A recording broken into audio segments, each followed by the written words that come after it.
even if you've watched every GCN how-to video, sometimes you still might crash.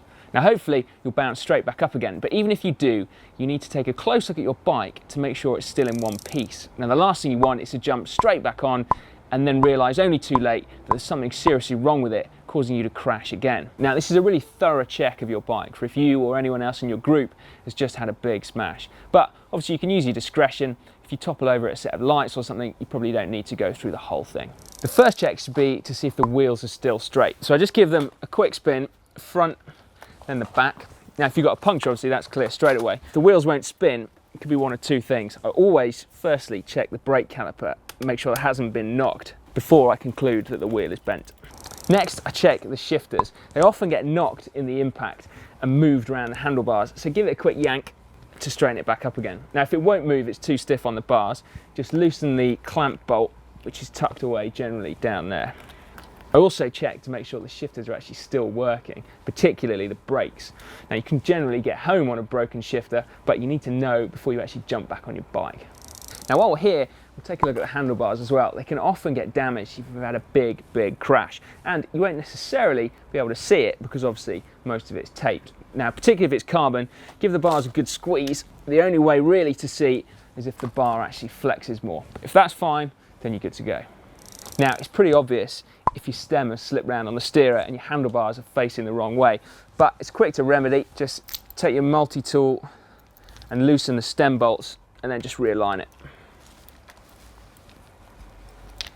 As it tends to be protruding bits on the bike that get damaged in a crash, we'll also take a good look at the saddle. Now obviously it's not catastrophic if it's broken, but it's worth paying close attention because if the seat is bent at all and you spend any time riding it after that, which you can easily do without noticing, you can end up getting some pretty serious knee problems as a result. So take a look at the saddle rails to make sure that they're still straight.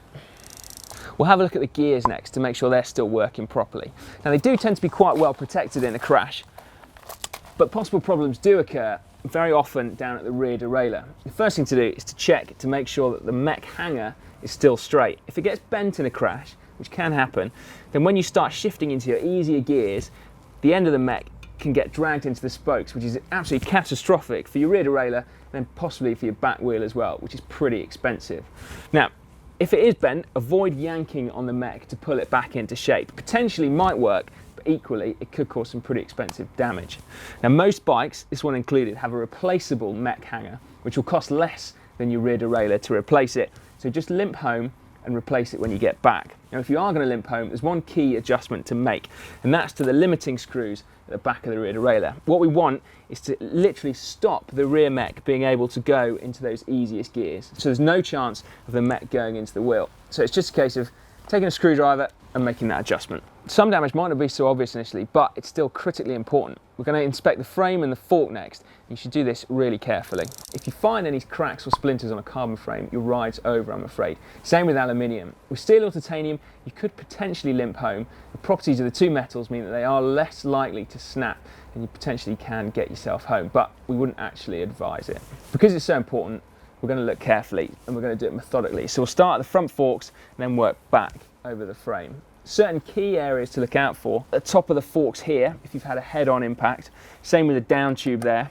Quite often the top tube up here where the handlebars slip round and hit it. And then, I don't know why, but for some reason, the chain stays and the seat stays at the back of the bike tend to come into quite a bit of abuse in a crash. But like I say, really you should pay attention to the whole bike just in case. If that all looks okay, then you're probably fine to get yourself home. What I would say though is it's worth taking your bike into a good quality bike shop. If you've got any concerns, get them to check it over just in case you've missed something. Lastly, I would just say, before you set off, give yourself a once over as well. If you've had a big smash, the adrenaline's going and you're in shock, it's probably not necessarily a great idea to jump straight back on your bike. So just take 5 minutes and assess the situation after that. I hope this never happens, fingers crossed. To significantly decrease the chances of this ever happening, click on our how-to playlist over there. And to subscribe to make sure you never miss another how-to, click on me.